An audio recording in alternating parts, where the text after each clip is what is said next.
E aí galera, beleza? Eu sou o Thiago Dias, esse aqui é o Cyber Thiago canal e bora falar sobre a série The Away, simbologias aí e referências.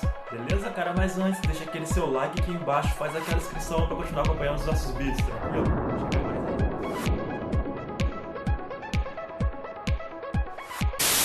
Então, cara, The Away é uma série aí de ficção científica, drama e fantasia, escrita por Brit Marlin, que interpreta a própria The Away, e dirigida por Zal Black-Maglish. O fato é que a série possui aí 8 episódios, cada uma das duas temporadas, estreou no ano de 2016, a segunda temporada veio agora em março de 2019, tendo mais ou menos aí por volta de 1 hora cada episódio. Porém, nesse vídeo aqui eu vou falar sobre as referências e simbologias e mitologias que existem aí, principalmente nessa segunda temporada de The Away, dando aí jogando um pouco aí de luz sobre os elementos que aparecem na série aí de forma performática ou artística, não é? A primeira referência que a gente pode entender aí é que a Away, ou a Nina Azaroff, passou 7 anos no subterrâneo em um laboratório, sequestrada pelo Hap, que pode ser entendido como Raptor, para que ele possa fazer seus experimentos escusos ali, nada éticos, sobre EQM, vida após a morte, além da vida. Esse era o interesse dele a princípio, mas a gente enxerga ali que na verdade é só uma justificativa, essa pesquisa científica é só uma justificativa para a satisfação do próprio ego dele, não só com relação ao que ele sente em relação ao Away depois que ele a conhece, o envolvimento que existe, o entrelaçamento que existe entre ela e ele ali, como também ao seu próprio orgulho enquanto profissional. Dito isso, explicado isso, a gente pode fazer um paralelo aí com o mito de Perséfone e Hades. Perséfone era uma personagem da mitologia grega que foi sequestrada por Hades para o mundo inferior, passando então a ser ali a sua esposa. A gente pode fazer um paralelo entre esse rapto da Away pelo Hap com essa questão mitológica, a gente ter passado 7 anos no meio cabalístico, na parte subterrânea aí, servindo a esses experimentos exclusos dele, exatamente aí como o Hades fez com a Perséfone, né? Com a diferença de que a Away acabou desenvolvendo, obviamente, ranço com relação ao Hap, e a Perséfone meio que se apaixonou pelo seu sequestrador. A gente tem Gaia, a consciência de Gaia que a gente consegue perceber ali na Away quando ela é capturada por aquelas raízes, onde ela finalmente dentro da casa passa por uma outra dimensão, onde ela consegue uma conexão com as árvores, e as árvores deixam aquela mensagem para ela de que em conjunto, tendo um clã, você consegue ser forte para sobreviver e vencer, e isso é uma mensagem positiva, é uma mensagem que mostra o impacto de um indivíduo sobre uma sociedade ou sobre o grupo a qual ele pertence, onde as árvores dizem para ela a importância que uma árvore tem para o coletivo, pois a morte de uma árvore muda todo o ambiente ali, facilitando o enfraquecimento do ecossistema como um todo, das outras árvores em si.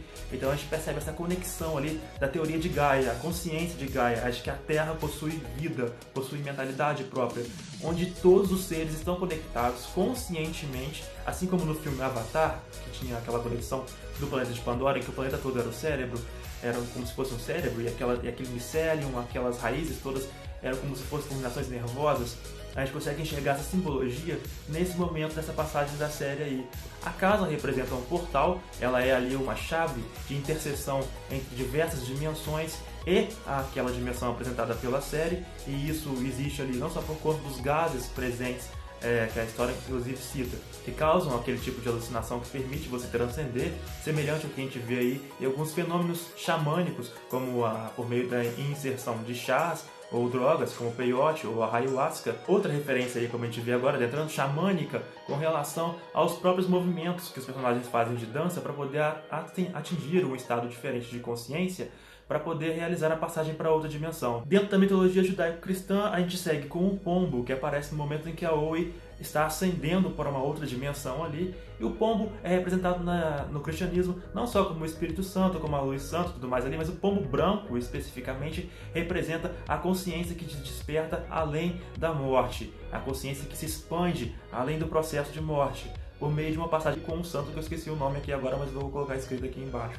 Então a gente pode ver nesse momento em que a Away está transitando para outra dimensão, no último episódio dessa segunda temporada, a existência desse pombo como esse simbolismo aí, com essa referência cristã para a ascensão da consciência dela, transcendendo a morte. E o povo aí, o Velha Noite, ou o Azrael, possui o nome do Anjo da Morte. Esse nome, Azrael, no cristianismo, é o nome do Anjo da Morte, responsável ali por essa transcendência da mente no pós-morte. E também outra referência cristã com relação à escada de Jacó, que é a escada que permitiu que os anjos conseguissem ter acesso ao nosso plano terreno. E a gente consegue ver isso por meio simbólico, não só com relação à casa em si, que possui aquela dupla escadaria, que dá um acesso ao terraço onde está a rosácea, que abre para outra dimensão, que permite, que é um portal que visualiza essa outra dimensão, como a gente vê o Karen subindo essa escada de Jacó, desafio após desafio, enigma após enigma. Ou seja, nós conseguimos enxergar essa escala de Jacó não só sob forma metafórica, onde ele tem que resolver naqueles enigmas ali à procura da personagem Michelle, que é o Buck, mas também a gente consegue enxergar isso por meio de literalmente ele subir na escala do sótão para poder atingir aquela rosácea e enfim ter esse overview, que é o nome do último episódio, esse vislumbrar de todas as dimensões. A gente consegue observar nessa natureza se comunicando com a Away ali, uma voz dupla, opostos em comunhão, uma voz feminina e uma voz masculina. Isso também existe no ocultismo, onde esse equilíbrio de pilares opostos gera um conhecimento do todo. Então a gente vê ali que a unicidade entre o positivo e o negativo, o feminino e o masculino, que está presente o tempo todo na série, entre o engenheiro e a médium que construíram a casa, o Karen e a Away, e o Rap, a gente consegue sempre observar ali polaridades diferentes, ou de gênero, ou de intenções com relação, ou de visões de vida, né? Opostos que se complementam, amarram a trama como um todo, sustentam aquele universo ali como um todo. E quando eles estão em conexão um com o outro, e isso a Elodie, que é aquela personagem que funciona como se fosse o oráculo do Matrix, também deixa bem explícito, tanto na conversa com o Rap quanto na conversa com a Away, a gente consegue observar ali que quando eles se confrontam e estão juntos, existe esse vislumbrar, existe esse desvendar dos mistérios como um todo, e eles têm essa possibilidade de ascensão de consciência ou de migração de consciência, que é o tema da série, para um universo diferente ali. A Elodie também deixa explícito para eles ali outra mensagem sobre o conhecer a si mesmo, a si próprio, que tendo a noção, o senso de todas as personalidades dela, em todas as dimensões, ela conseguiu crescer enquanto ser, porque ela consegue enxergar todo o universo, do multiverso, e consegue entender ali qual o impacto que existe entre ela e aqueles que a cercam.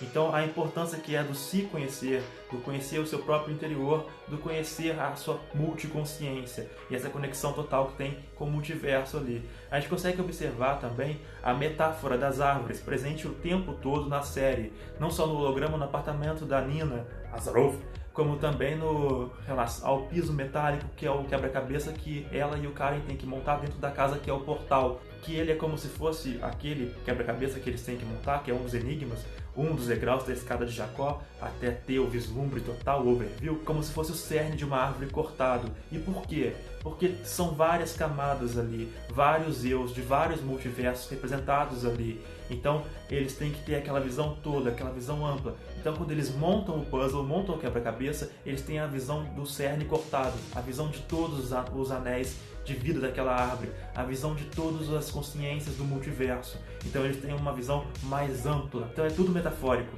A árvore também é um tronco só que se ramifica em diversos outros tipos de universo, em diversas outras consciências, baseado em várias decisões, tendo uma decisão original ou a premissa original, que seria a existência da própria Away ou de qualquer pessoa. Por meio de suas decisões vão gerando ramificações, mas o tronco é sempre esse, o tronco é sempre o principal.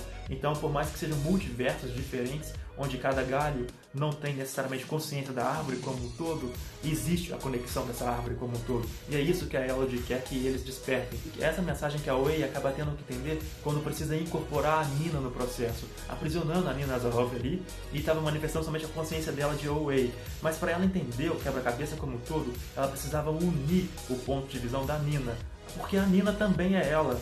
Elas são uma mesma árvore, um mesmo ser, mas com consciências ramificadas ali, cada uma cuidando do seu próprio multiverso. A gente pode observar diversos simbolismos aí, como eu já falei, dentre eles essa escada de Jacó, que também está presente na maçonaria, e a gente consegue enxergar aí essa subida de grau em grau com a ascensão ao grau maior, e a gente vê isso performatizado no personagem do Karen, que vencendo desafio e a desafio, e subindo literalmente uma escada no último episódio, tem aquele overview, que é a visão dos bastidores de todo aquele multiverso, que seria essa outra dimensão que corresponde à nossa dimensão aqui na série, que é onde a Oe é a própria Bree. A posição da rosácea com relação ao sótão, que é exatamente no meio do triângulo formado pelo sótão. Então é um simbolismo sim de uma abertura do olho que tudo vê, que tem aquela capacidade de enxergar o multiverso como todo e os bastidores desse multiverso, né? Os bastidores de todo esse desenrolar da história das consciências envolvidas nesses universos ali. E é um grau que só é alcançado por aqueles que já passaram por todos os desafios da subida da escada de Jacó. Consegue observar dentro da própria casa no momento do salão de espelhos, quando o personagem Karen passa ali pelo confronto final. O que seria o confronto final? Antes dele ter aquele vislumbre e poder subir a escada literalmente, né, até o sótão. É um confronto com o seu próprio reflexo, consigo próprio, conhecer melhor a si mesmo. Superando ali o espelho, superando o reflexo, ele consegue atingir a abertura e consegue chegar até a parte superior, onde está o olho, onde está a abertura para esse multiverso ali. Bom, a gente tem algumas curiosidades em relação a esse momento final ali. A BB-8 é a médium, ela consegue, sem precisar ir para uma outra dimensão, perceber o que está acontecendo na dimensão em que a Oe está, justamente pensando nela. Então ela consegue levar os garotos até a casa, onde eles vão fazer aqueles movimentos rituais lá, e quem acaba saltando é o Steve. Provavelmente eu tenho uma teoria que a BB-8 também salta, mas o Steve acaba saltando para essa outra dimensão, mas não é a dimensão em que a Oe e que o Happy estavam, mas a dimensão em que a Oe e o Happy vão. Então, paralelamente, temos ali a BB-8 e os meninos fazendo o processo de transmigração de dimensão. E no outro temos a Oe, o Happy e os robozinhos fazendo a mesma coisa, e ambos ali vão para uma terceira dimensão, forma o triângulo aí, uma terceira dimensão, que é onde vai se desenvolver a terceira temporada, onde a própria Oe está incorporada ali na própria atriz Bree, né? Com algumas diferenças para a vida real, mas é como se fosse o nosso universo, esse universo onde vai desenvolver a terceira temporada. E o Bela Noite dá um spoiler disso quando, no processo em que ele estava mostrando para a Nina ali, ela vislumbra um avião onde ela consegue ver a si própria de cabelo curtinho. O espírito da Rachel comunica com os meninos por meio da médium lá, naquele aparelho de TV, que somente a BB-8 pode ajudar a Oe, até porque poderia haver neles a vontade de querer passar para aquela dimensão em que a Oe está, só que naquela dimensão eles estavam mortos, então isso não seria uma coisa legal para eles. Somente a BB-8 poderia fazer essa transição. O menino trans, Buck, havia conseguido resolver o enigma na dimensão do Karen e acabou transmigrando para a consciência dele para essa dimensão em que todo esse universo é uma gravação de seriado, o próprio seriado The Oe, para onde vai se passar a terceira temporada aí, né? O Karen consegue encontrar com ele naquela dimensão da gravação da série e chama de volta para a dimensão dele, que é a dimensão onde toda essa segunda temporada se passa. A gente consegue encontrar referências também aí com Black Mirror. A simbologia da abertura da boate parece aquele símbolo do episódio Urso Branco do Black Mirror.